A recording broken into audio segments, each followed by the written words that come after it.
What's up, guys? My name is Zach, and this week I've been driving the 2024 Mazda CX-50 Meridian Turbo. Up front is a 2.5-liter turbocharged inline-4, and down below is a 6-speed automatic transmission. Now, I'm super excited to be making this video because I've spent the last 7 days driving the Meridian Turbo CX-50, and I have plenty of thoughts about it, and I've really fallen in love with this vehicle. And so I'm excited to share with you why that might be. But if you would like to submit your own vehicle, you can head on over to my website, zackpradel.com/submit. It's a quick and easy submission form. It takes under a minute to fill out, and I come out to you. But let's get back to that 2.5-liter turbo under the hood.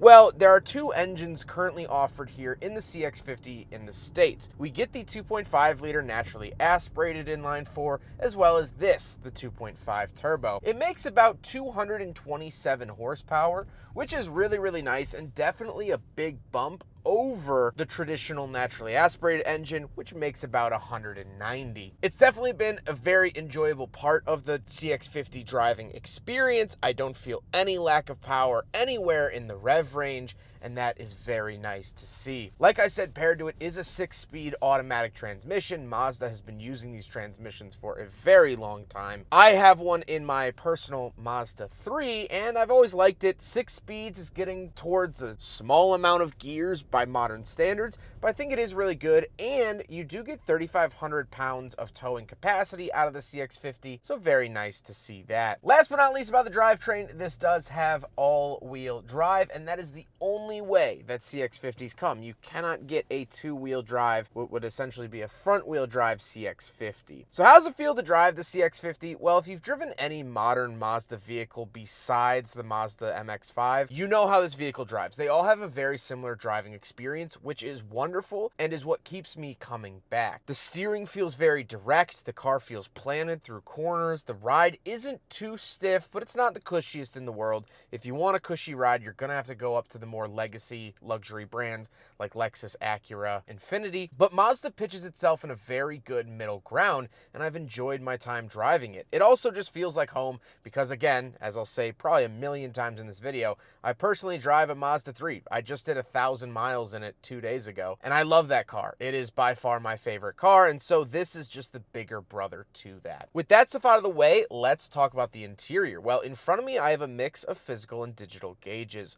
Off to the left, I have my tachometer, which is physical, and off to the right is my coolant temperature and fuel, which are both physical. But then in the center, I do get a digital screen, which I could cycle through a couple screens here. I wish that it got some more info than what I'm seeing now, but not the end of the world, and I can change the MPG gauges to the left and right. On the steering wheel, on the left, we have the volume, skip track, phone options, and info button. That info button will change that gauge screen. And off to the right, we have our adaptive cruise options. I have done thousands and thousands and thousands of miles with Mazda's adaptive cruise, and it is fantastic. I've never had too much worry about it, and it works pretty well. The only thing I wish this steering wheel had was a heated steering wheel. This one does not come with it, which I would really like to have seen. Off to the left, we have a climate control vent, our bubble button, which is basically like all the safety features on and off for like blind spot monitoring, cross traffic alert, things like that. Traction control off, our iStop off, which is our automatic start stop on and off. We'll talk about that in a second. But we have our power tailgate and 2 memory seat options.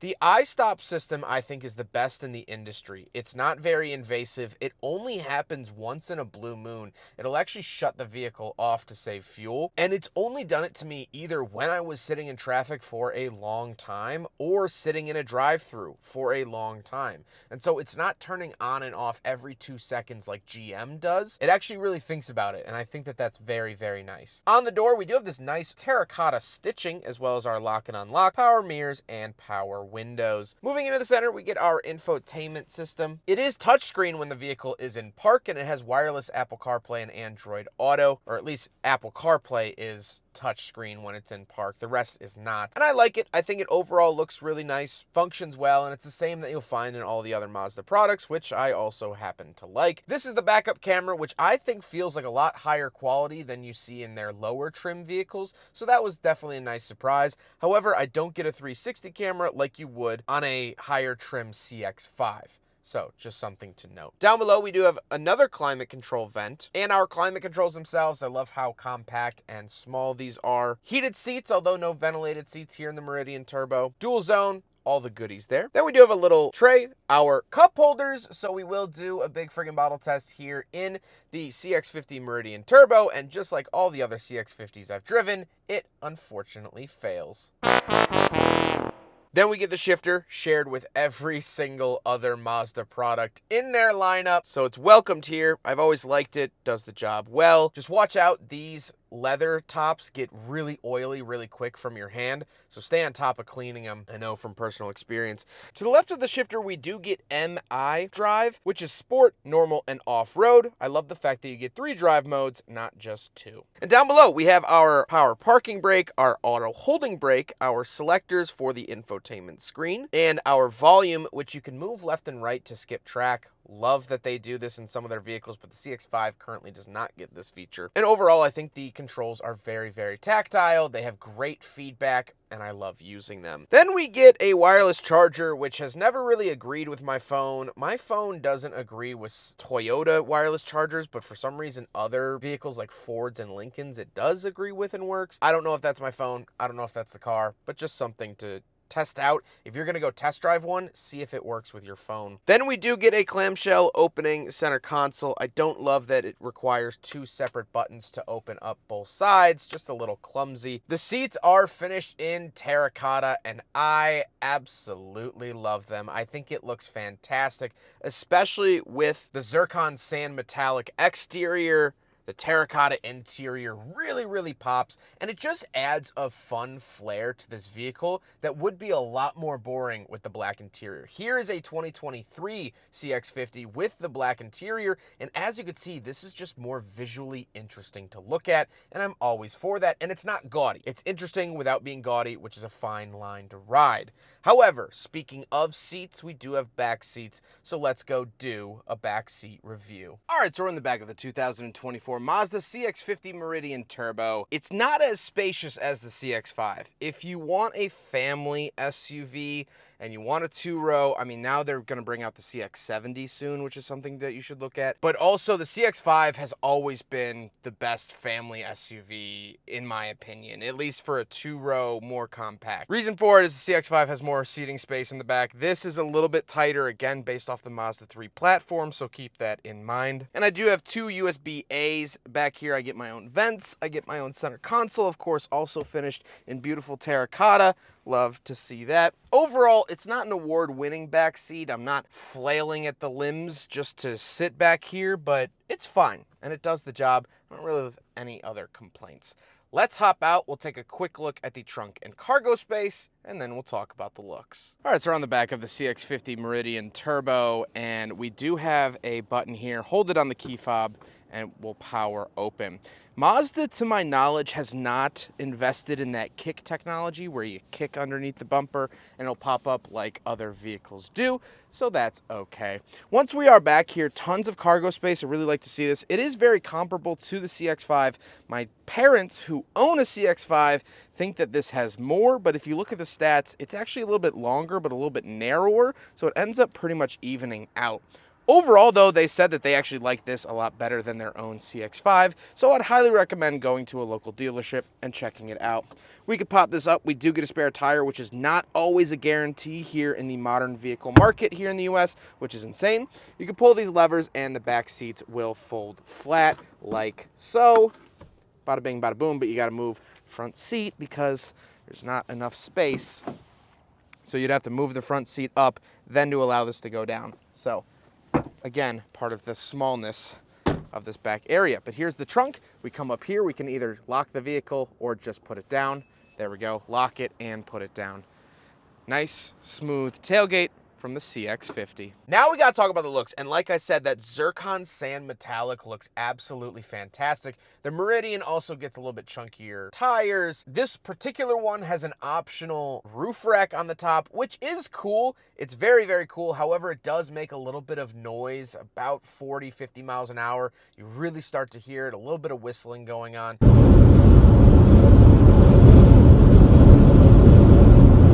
But very very cool, and it will support up to, I believe, 175 pounds, which is nice to see. And overall, I think the CX-50 is styled really, really well. I think it's aggressive. I think it's more macho than the CX-5, but still without being overly macho. It's not trying to be something it isn't, and I really, really like that. One last thing I will say is that the Meridian does get the hood decal, the matte black hood decal. Now, this actually does serve a real-world purpose. It is matte. It is not shiny, and so when you are driving off-road or just driving in direct sunlight, it doesn't bounce the sun off the hood and into your eyes, shading them a little bit. It's the same idea as the under-eye black that you see football players put on. But now, with all of that being said, let's get on to my final thoughts. What do I think, having driven the Mazda CX-50 Meridian Turbo for the last 7 days? Well, I've thoroughly enjoyed it. From the moment I got in the car, I knew I was going to like it, but I didn't know how much